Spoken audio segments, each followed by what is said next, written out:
নমস্কার বন্ধুরা, অনুশ্রী ফার্ম রান্নাঘরে সবাইকে স্বাগত। আজ আবারও আপনাদের সামনে চলে এসেছি আরও একটি রেসিপি নিয়ে। আজকের রেসিপিটি হলো কুচে মাছের ঝাল। বন্ধুরা, এই কুচে মাছ খেতেও খুবই অসাধারণ লাগে। মাংস কষাও নাকি এই মাছের কাছে কিছুই না। এই মাছ রাঁধতেও কিন্তু খুব বেশি সময় লাগে না ও খেতেও যেমন ভালো লাগে। খুব তাড়াতাড়ি যেভাবে আমি রান্না করেছি সেটাই আপনাদের সামনে দেখাবো। তাহলে ভিডিওটা শুরু করা যাক। এখানে কুচে মাছটা নিয়ে নিয়েছি। মাছটা ভালোভাবে কেটে নেব। প্রথমে মাছের গায়ে ভালোভাবে ছাই লাগিয়ে নেব। যেহেতু এই মাছটা স্কিনটা ফেলে কাটবো, তার জন্য মাছের গায়ে ভালো করে ছাই লাগিয়ে নিয়েছি। ঠিক গলার নিচ থেকে দেখতেই পাচ্ছেন যেভাবে আমি কাটছি, এইভাবে হালকা করে কেটে নেব, যাতে চামড়াটা খুব সহজে আমরা ছাড়িয়ে নিতে পারি। চারিপাশটা রাউন্ড করে কেটে নেব। আপনারা যারা এই মাছ কাটতে জানেন না তারা ভালোভাবে দেখে নিন। ঠিক এইভাবেই মাছটা কেটে নেব।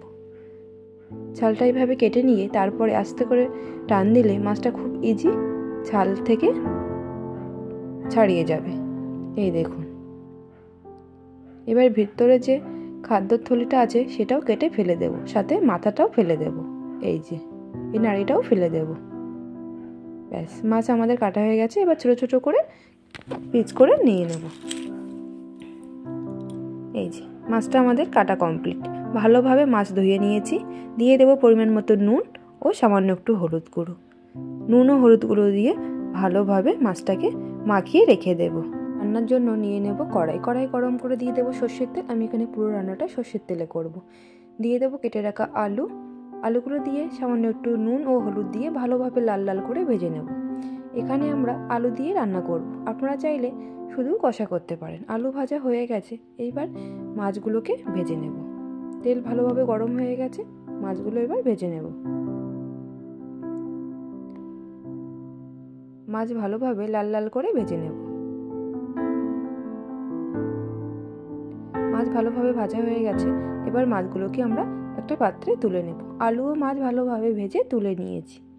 একই কড়াই দিয়ে দেব সামান্য একটু জিরে ফোড়ন হালকা ভেজে নিয়ে দিয়ে দেব 2 থেকে 3টে কাঁচা লঙ্কা ও দিয়ে দেব 2টো পেঁয়াজ।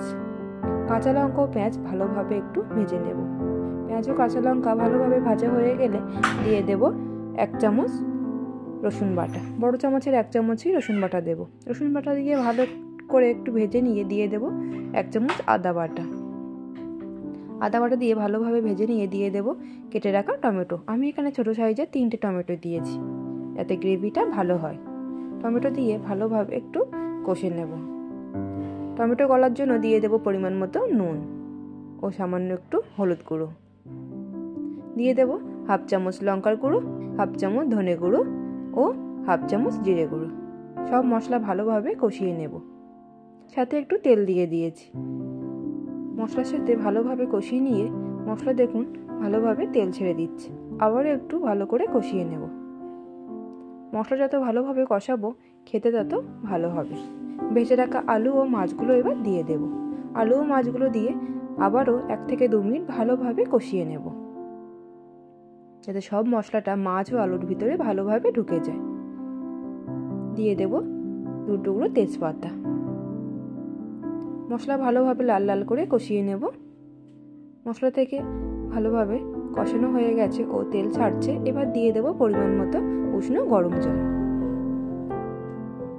আমি এখানে খুব বেশি জল দেইনি, সামান্য পরিমাণে জল দিয়েছি, যাতে আলু ও মাছটা ভালোভাবে সিদ্ধ হয়ে যায়। আলু ও মাছ ভালোভাবে সিদ্ধ হয়ে গেছে, আলুও সিদ্ধ হয়ে গেছে। এবার দিয়ে দেব সামান্য একটু গরম মশলা গুঁড়ো দিয়ে ভালোভাবে ঝোলের সাথে মিশিয়ে নেব। নিয়ে তৈরি হয়ে যাবে আমাদের কুচে মাছের ঝাল। তাহলে বন্ধুরা, দেখতেই পেলেন খুব সহজেই তৈরি হয়ে গেল এই কুচে মাছের ঝাল। আপনারা আমার এই রেসিপিটা যদি ভালো লাগে তাহলে অবশ্যই বাড়িতে একবার ট্রাই করে দেখতে পারেন। আর কেমন হয়েছে অবশ্যই কমেন্ট বক্সে লিখে জানাবেন। সবাই ভালো থাকবেন, সুস্থ থাকবেন। ধন্যবাদ।